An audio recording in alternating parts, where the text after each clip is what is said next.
Hi, good afternoon, everyone. Just getting the technical details sorted.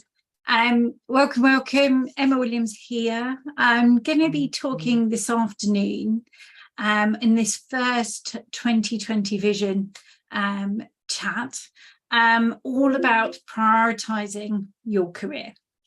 And it's something that I know people really prioritising your career. Let me just get rid of that. So it's something that I know that people really struggle with, especially sort of my cohort of people in research. There's so much going on, isn't there? There's your project, there's your institution, there's your boss, the people in your discipline, all demanding a piece of you. And quite often, certainly working with PhD students and postdocs, we kind of filter to the bottom. Somehow we're the bottom of our to-do lists. And hopefully in the next 20 minutes or so, I'm going to encourage you to move up the rankings a little bit. Perhaps even put yourself first for at least 5 minutes a day. Why are these called 2020? The idea is that I'm just going to chat for 20 minutes live streaming, and then if you join the Zoom, which you should be able to find the link for in the comments or the description of the event, then we can have a Q&A. So that's your time for to take a piece of my brain on this Friday afternoon. I'm hopefully going to run these reasonably often with that 2020 format. So in 40 minutes, we can explore a topic that I know people like yourselves really wrestle with. So quick introduction from me. So my name's Emma Williams, and in case we haven't met, how rude of me. I started life as a physicist. Dinosaurs roamed the earth a long time ago, and then moved through PhD and then postdoc working in medical physics. Then perhaps changed to what was then described as the dark side, which was professional services at the University of Cambridge, and working with people in the early stages of their research careers, which I loved. And then I moved into doing that across lots of universities through my own business, which is now almost 15 years old.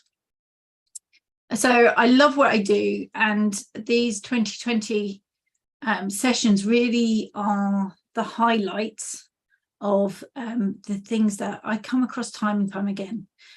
So they're worth a little bit of time investing. It's really important to prioritize yourself because of the nature of the fixed term that we're on. So the majority of people I work with are either on a studentship, and that will end at some point. It definitely will, don't worry, we'll finish, or a postdoc, and by definition that is a fixed term contract. So you might have 6 months left, you might have 2 years left, you might have longer than that, but it will come to an end. And at some point, at that end point, we need to move on. My mission is to help you move on proactively and positively. But the only way that we're going to be able to do that is if we backtrack, so that we have things that are sparkly and enticing on our curriculum vitae that we can then show to our next employer. I don't have an agenda. If you want to stay in academia, you are very welcome, and I help people do that all the time. Or if you want to escape, equally, I work with people there. Either way, you need to demonstrate to that next employer that you are perfect for the role, whatever that might be. So you need to use your current time to build those up, build up skills, experiences. And quite often, the other people who are taking a piece of our pie, a piece of our time, have their own agendas, and they want us to do things that will help them. Now, some of those things will definitely be good for us, definitely be good for other people. So publications, for instance, kind of in general, a good metric that shows you've been successful, the people on your publications are also successful, everyone moves forward. But there are other jobs, like perhaps, I don't know, looking after master students or things like that, that might not get us quite the same kudos. And once we've looked after some master students, we've got that on our CV to some extent. We don't need lots and lots more of it. So there are some things that we have to do as part and parcel of our roles that perhaps aren't going to move us forward as much as others. And I'm just going to tell you a little cautionary tale. So I've changed the names to protect the innocent. But I had someone on one of my women development courses, and on the sort of first session that we all shared, she was quite down. She felt that she wasn't progressing, she wasn't moving on, she wasn't adding to her CV. So she'd look at job descriptions and go, but I haven't got this, this, and this. I just don't have time. And it was that bit that really sort of stuck in my brain. And as part of the course, we were talking about trying to put yourself first, prioritizing some time for you. But that does mean carving some time out. So this message obviously did sink in, because when she came back, when we all met up again, it was about a month later, she'd literally boinged into the room. She was almost like a different person. And I said, what's happened to you? And she went, I've written one paper, I'm writing the next. I've seen a job that I want to apply for. It was a complete 180 degree switch. And I said, that's amazing, but how have you done that? Because she had been so very, very busy. And she said, well, I delegated everything. And then I had visions of this one poor soul who she dumped everything on, but she was an absolutely wonderful woman. And she hadn't done that. She had taken the various things that she had collected, almost like I keep house rabbits, and one little bit of fur then seems to gather more and more fur. So you get this big fur bundle. And she'd collected jobs from around her lab. She was a scientist over the years, and she never got rid of them. So she was like a big snowball that was getting bigger and bigger. And so she'd taken those little individual flakes of snow off and handed them to various people with a view to, this would be good for you. Delegation, always a good thing. And so she parcelled out quite fairly and quite equitably a lot of tasks that were no longer serving her. She'd got them on her CV, she'd been there, she'd done that, and it was time for other things that were going to move her forward. And this is where I think prioritization perhaps gets a bad name, probably in our heads, because we tend to think, well, hang on, you know, kind of it's I'm pushing myself forward here, I'm not being very collaborative, etc. You absolutely will be. You know, most researchers that I work with are absolutely lovely to the people around them, but they do need to prioritize themselves. And the primary reason they need to do that is that no one else is going to prioritize you. Okay, if your boss, your principal investigator, got offered a position at Harvard or somewhere equally shiny tomorrow, I'm not sure that you would necessarily be their first thought. You know, kind of, they might be thinking salary, research space, golf with the VC, whatever it might be, whatever the high ups think. But they would be thinking, you know, eventually they come to, oh, what about my postdocs? What about my PhD students? But you wouldn't be their first priority. The only person who's going to prioritize your career is you. And that's something to bear in mind with all your day-to-day decisions. It's like, is this going to move me forward? Now, there are things absolutely that we have to do that, you know, kind of are just part and parcel of our job. But when it comes to choosing, when it comes to saying yes to things and no to other things, or I've done this for a while, it's now time to stop and do something else. Those choices need to not be the default setting, this would be good for someone else. It needs to be, this will be good for me. So that's where we're going in the next 10 minutes or so. So Kate moved on in the nicest possible way. And I think by the end of our time together, which was about 3 months, she'd moved on completely. She'd got a new job. She was very happy. So, you know, taking this proactive stance can really, really help. So what's going to help you do this? Because I haven't got a magic wand that I can wave. The first one is perhaps setting boundaries. So saying no to things. And it is okay to say no. I think sometimes we build this up in our heads that the people will think I'm bad, or people will think, you know, I'm a horrible person if I say no. Quite often people will just go, oh, okay, and move on. And then you're thinking, I sweated blood over that no, and they've just gone, yeah, on to the next thing. So don't make a mountain out of a molehill. It is okay to say no. You can be very polite about it. But just with the caveat of, if you're going to go in with excuses, people are very good at problem solving. So if you say, I can't do that because I'm busy doing this, they go, oh, well, I'll get Jack to do this and Jill to do that. And so you'll be able to do this. People get very clever at problem solving when they need to. So if it's a no, just be quite firm with your boundaries and say no.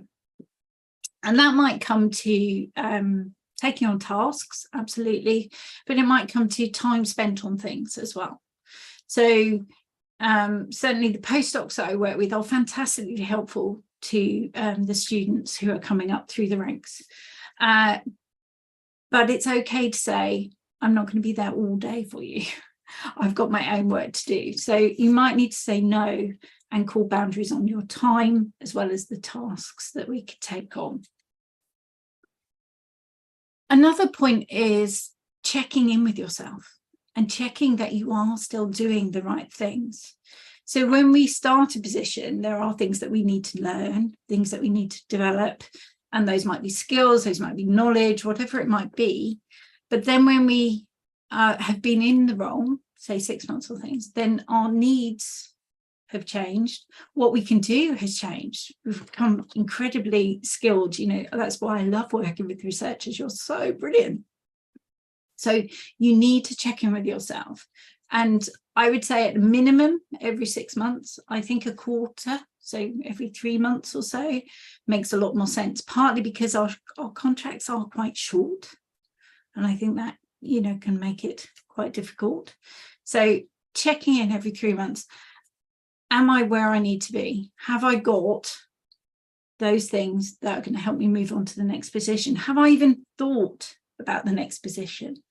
Have I made time to think about my career in amongst everything else? I think some of the saddest people that I work with are those people who have run flat out on their projects for 2 or 3 years and put no thought as to what's next.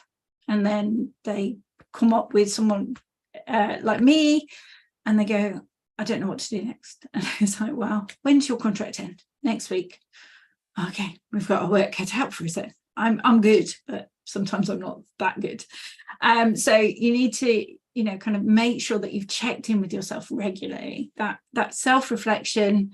If you struggle to do it by yourself, find a trusted buddy, find someone in the same situation, a fellow PhD student, fellow postdoc, and just, you know, keep each other to account.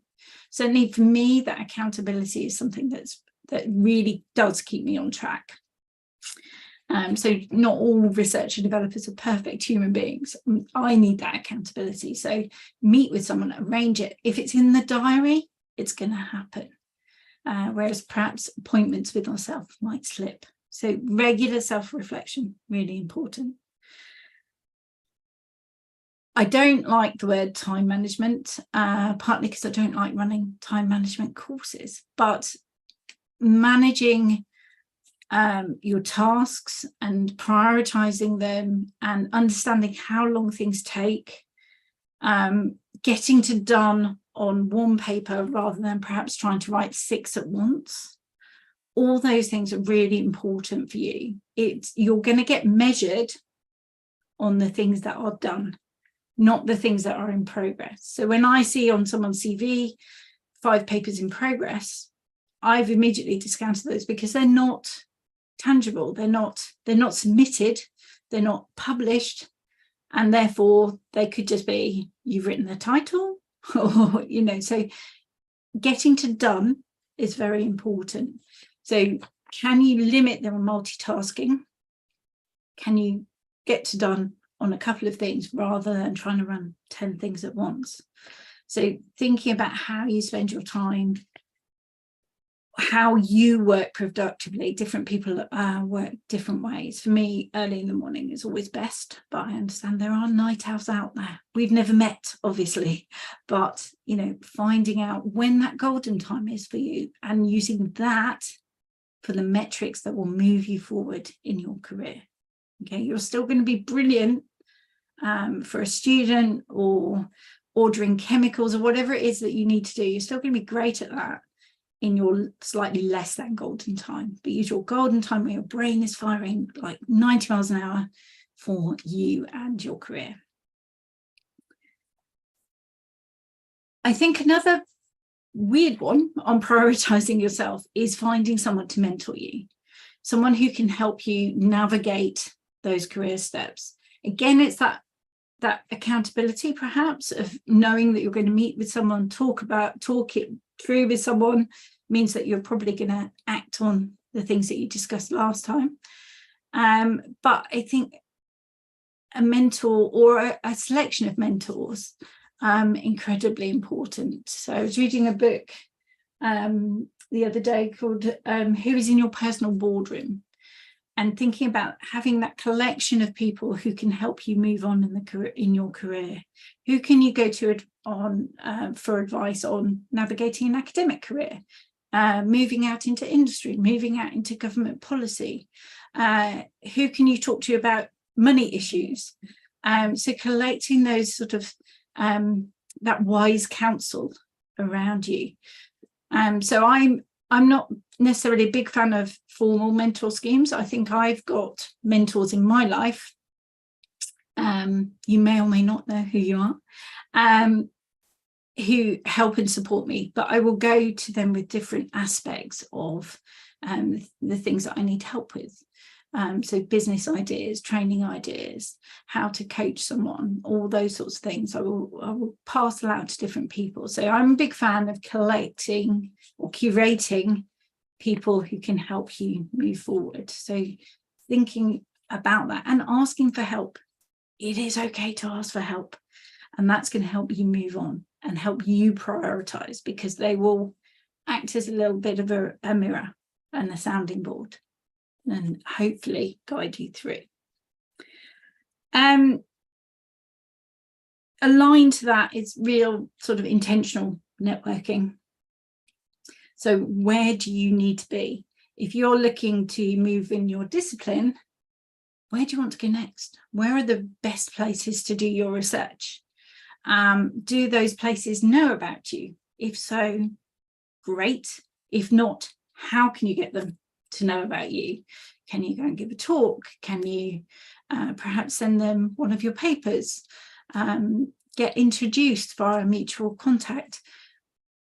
It is about taking your network and not just being a passive collector of LinkedIn connections, but to go out and look for people, approach people, talk to people.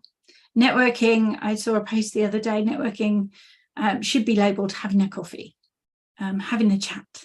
That's all it is. It doesn't have to be that scary business word. It's having a chat with people who might be able to help you, might be able to advise you. So being intentional about where you're going with your network, rather than perhaps just saying, oh, I met these people at a conference, so I add them to my LinkedIn and I'm never going to speak to them again. Being really deliberate about what you do.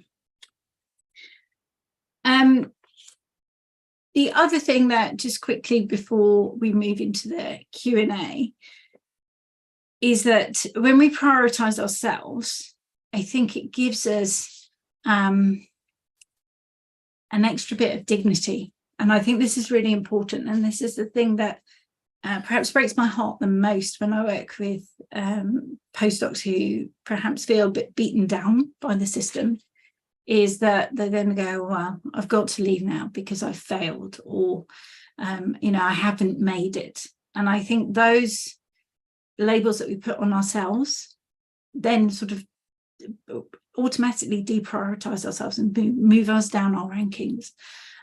You are, if no one has told you today, if you are a researcher, you are supernumerate, super literate, project managing, project solving, problem solving, amazing ninja machine. You are just amazing. And you need to hold on to the things that you're great at. And I think that can be hard, especially when you're applying for jobs and perhaps you've got some rejections under your belt. That's perfectly normal as well. But holding on to how skilled you are. If you're working towards a PhD, you're surrounded by some bright, sparky people. If you're a postdoc, you're surrounded by bright, sparky people, and we tend to compare ourselves to those. It's not normal to have a PhD. It's not normal to have the fantastic array of skills that you've got. So embrace and celebrate the skills and experiences that you've got. And if you're finding that hard, then ask your mentor, ask your best mate to help you build those up, because you need that sense of dignity to move on and to be able to prioritize yourself. I'm going to end the live streaming here and join the Zoom room for a Q&A. So if you can follow the link and you've got some questions, then do join me there. Otherwise, I'm going to end the live streaming